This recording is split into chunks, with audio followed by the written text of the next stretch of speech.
Hi, everyone. I'm Tiffany Santana. I am the interim executive director here at Bethany House of Northern Virginia.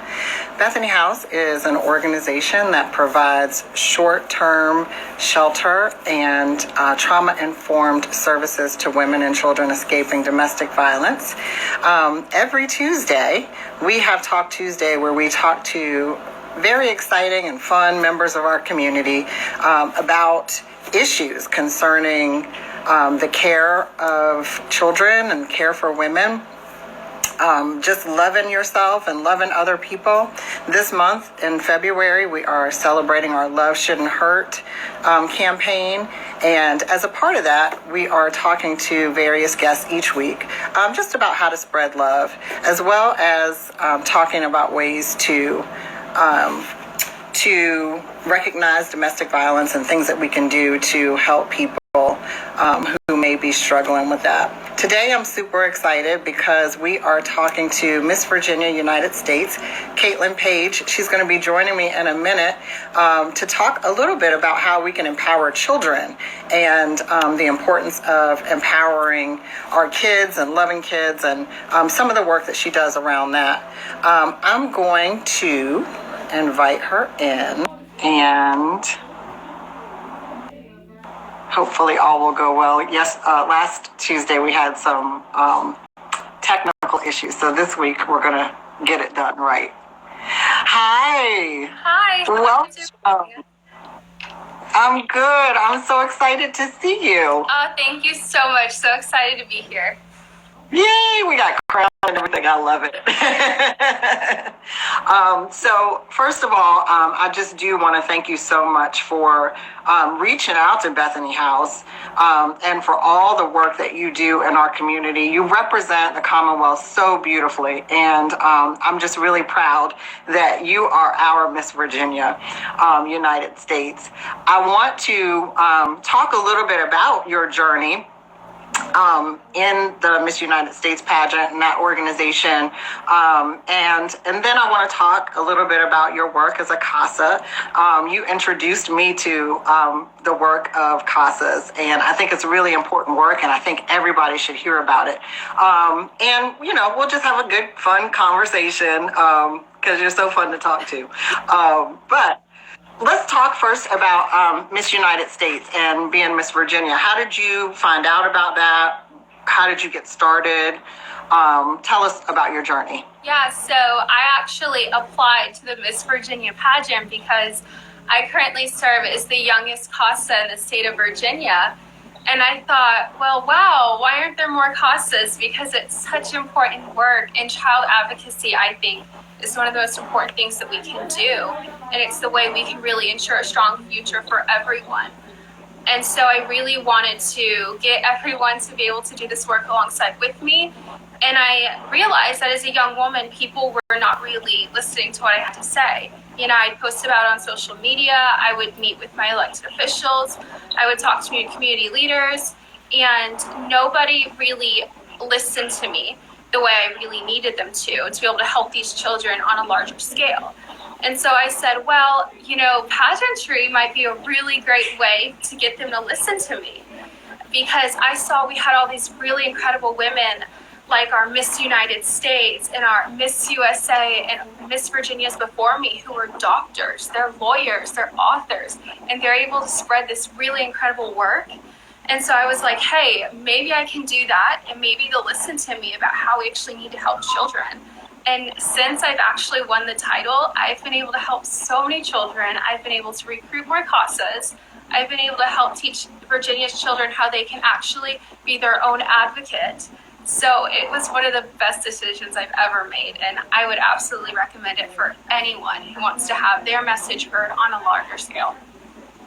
I'm glad that you're here to share that with us, because I think a lot of times, unfortunately, people trivialize pageants, and they don't really see the bigger picture that you all are, just like you said, really strong women. You do a lot in your community.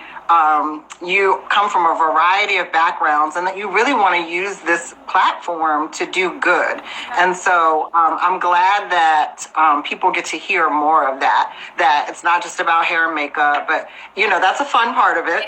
But it's really about making sure that that you get a broader platform to push your causes. And some of the women, and you can speak to some of the other queens that have gotten involved with us, really advocate for some excellent causes. Share a little bit about your queens, your sisters, and what some of the things that they're doing. Yeah, so the two women who joined me in helping out Tiffany House, I'm sorry, not Tiffany House, I was reading the comments, Bethany House. Tiffany is our Miss United States, and her platform is actually encouraging people to be mentors to future generations to come. And I think that's so important because just like my platform of advocacy, she's really using her national platform to help inspire our children to make sure that they go down a path of helping others and serving others.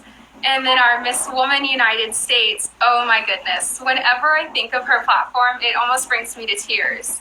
And, when I was connecting with you guys, I said I have to bring her in on this because her platform is all about love and using your experiences, no matter how horrible they were, to grow and to help others and to be the best version that you are.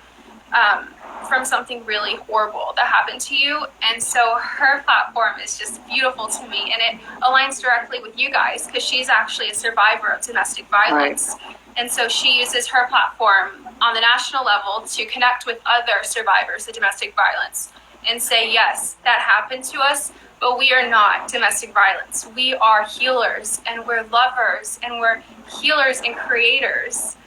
That's awesome. That's really good. And those are the kinds of things that I think are really special about the Miss United States organization and what you all do. Because there are so many of you who have so many stories that are really special to us, specifically at Bethany House, because of the nature of what we do. And just adding more voices, as many voices as we can, to child advocacy and to protecting women and children is so important. So I'm excited to meet the other ladies as well. We are hopefully planning to be able to connect and do another one of these types of talks in the near future. But it would be really awesome to have all of you sharing your experiences and what you do and how you use your platform. So that'll be cool. Okay, so you introduced me to CASAs, and I didn't know what they were before. So I'm sure there are some other people out there who don't know what a CASA is. Can you talk a little bit about what CASAs are and how you got involved with being a CASA? Yeah, so to me, to serve as a CASA is to give Virginia's underserved children a voice. So as a CASA, I advocate for abused and neglected children in family and juvenile court settings. And it's really my responsibility to make sure that our children, their voices do not get pushed aside in the legal and social services systems. And that's really important because I'm there to help empower our children any way that I can.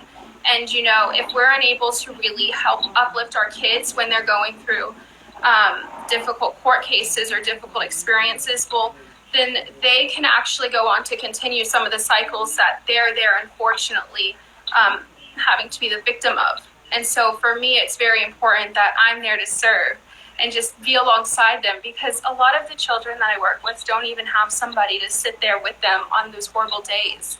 And they've never even shared what's happened to them before. They've never even spoken those words.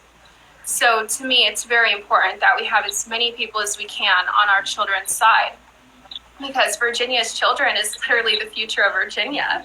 And how I got involved with CASA is, as a child, I was bullied, and I felt that my voice was not heard and my voice was not amplified, and how I wish it would have been. And so I knew that as a young kid, I never wanted anyone else to feel the way that I felt. And so as I grew older, I said, how can I help children not feel how I felt and not feel dismissed? And I realized, well, hey, there's this really incredible organization where I can be an advocate for some children who've actually gone through way worse things than I ever could even imagined. So I'm very grateful to be able to use something horrible that happened to me to be able to better the lives of our children. That's so good. I think that's so important for us to do, because I think sometimes we often don't have the coping skills to deal with things, and sometimes we internalize things, or we can't get ourselves past it. And I think one of the ways that you can deal with traumatic experiences or tough times is just to do what you said, like take that, what did we learn from it, and how can we help others? Because it's healing to be able to do that, for sure. And I love that. You said something about breaking the cycles. And that's something that we focus on here in Bethany House too. We understand that if we can help children, give them the support that they need, in many cases give them the counseling they need, redirect some of their behaviors and some of their ideas about how things work and how society works, we can break some of the cycles that can continue of abuse and of trauma. So that piece is really, really important. And it's a really important part of what you do as well. I just love too that the idea that someone is there for a child, and the courts are scary. They can be really scary. They can be scary for adults. Yes. But imagine a child who, a child who has gone through something traumatic, and then they have to share their story in front of a bunch of grown-ups that they don't know. It's really awesome that you're there for them. Yeah, and what's really neat about my job is that, I worked with a child who I don't want to get into the children I've worked with, but if a child, you just mentioned they have to share their story in front of a bunch of grown-ups. Well, every month I actually have to write a report to turn into the judge. So let's say a child is too nervous, or they don't want to sit in front of their abuser and share really horrible things. Well, then their cost is there actually to do it for them. That's great. And sometimes it can be the smallest things, and sometimes it can be something as big as having that child not have to continue living in an abusive environment. Wow, that's amazing. So the work that you do is life-saving too. Because, there are children who probably are in situations that could lead to, even death. So you being able to help them to articulate what has happened to them and to, just advocate for them is amazing. It's really good work. And I'm so glad. And CASA, we've been using that term. It's an acronym. Can you tell us what it stands for? Yes. So I serve as a court-appointed special advocate for abuse and neglected children. Okay. And then are you, in what part of Virginia do you work? So I primarily work in Prince William County, but I'm appointed in all of Northern Virginia because some counties don't even have a program.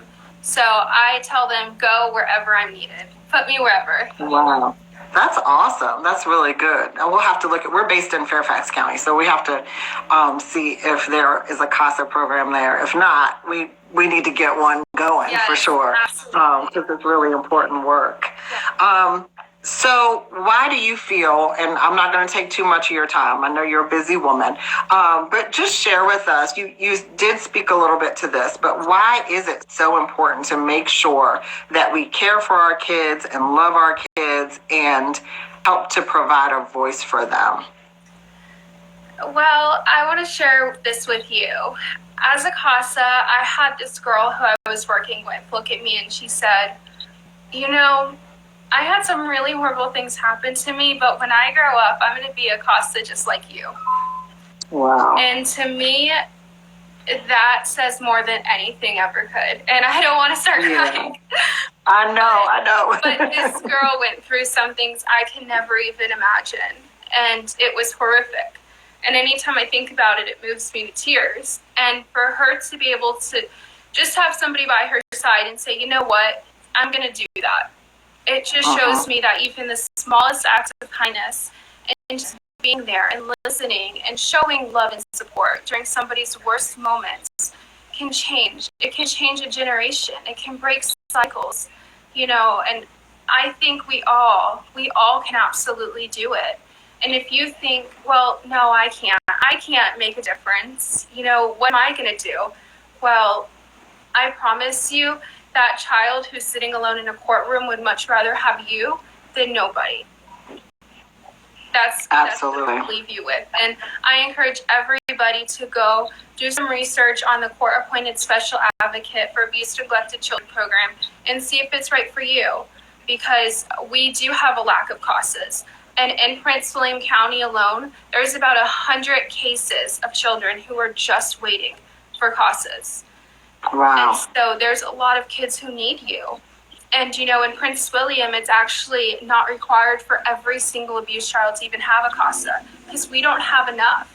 In some counties, every single child who's a victim of child abuse, they automatically get a CASA because they have such great people who are willing to step up. But here in Prince William County, there's not enough awareness about it. Not enough people know they can do this. And so I really encourage you, because even if one person does it, well, then that's one more child that we can help. And that child that you help may go on and be the most incredible human being our world has ever seen. So please, I beg anyone who has this in their heart to please explore it, because we need you. That's awesome. That's awesome. Definitely.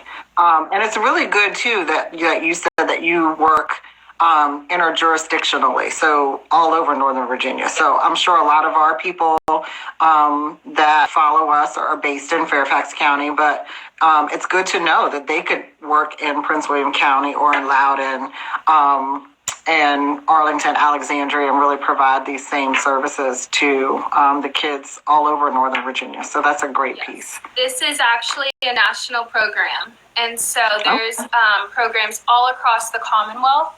This is just the one I work with because of where I live, but all across our state, and they're all across America. So absolutely anyone can do it as long as you're over 21. And if you are 21, I especially encourage you to do it in Virginia, because you'll break my record. Oh, all right now. Yes. That's a challenge. Yes. That's a challenge. I'm well beyond 21, so I won't be breaking that record. But hopefully our 21-year-olds are listening and they'll do it because it's really important work. It is. Okay, before we go, where can people find you on social media? So you can find me on Facebook and Instagram at Miss Virginia 2020. Or you can follow my personal Instagram as well at _Katelyn page. Excellent. Well, thank you so much, Miss Virginia, United States, Katelyn Page. I really appreciate it. I look forward to a long relationship with you and with Bethany House.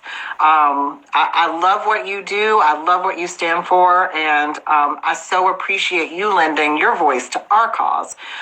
Because, again, just like you said, all the voices that we can add to getting people involved in helping other people and caring for other people and protecting those who are the most vulnerable, the more the better. So I appreciate you. Thank you so much. Oh my goodness. Thank you so much for all that you do. Thanks. Come back, okay? We're going to keep doing this. So come back soon. Yes, absolutely. I hope you have a fantastic day. Thank you. You too. Have a blessed day.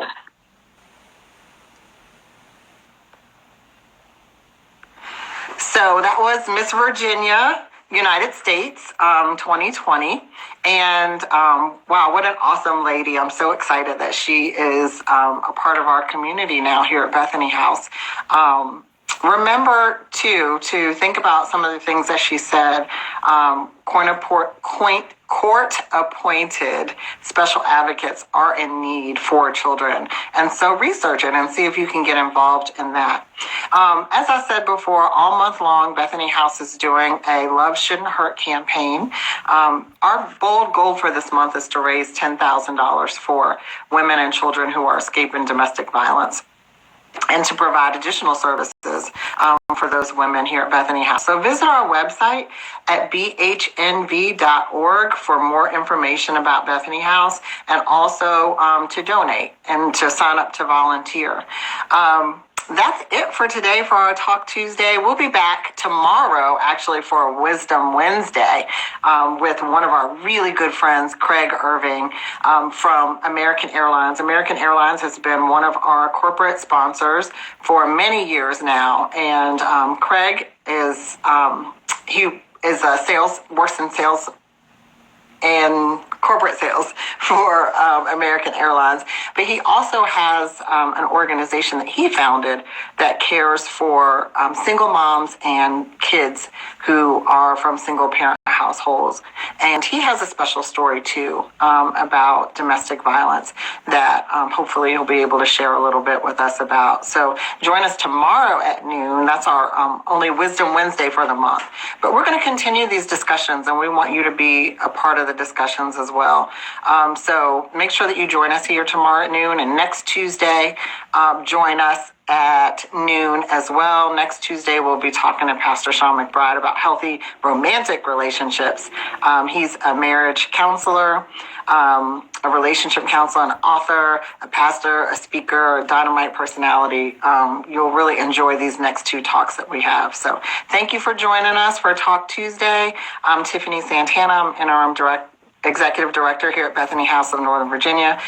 We're so happy to have you as part of our community, and we hope that you'll continue to get more engaged and involved in the work that we do, protecting women and children who are escaping domestic violence. Have a blessed day. Thank you so much for joining us.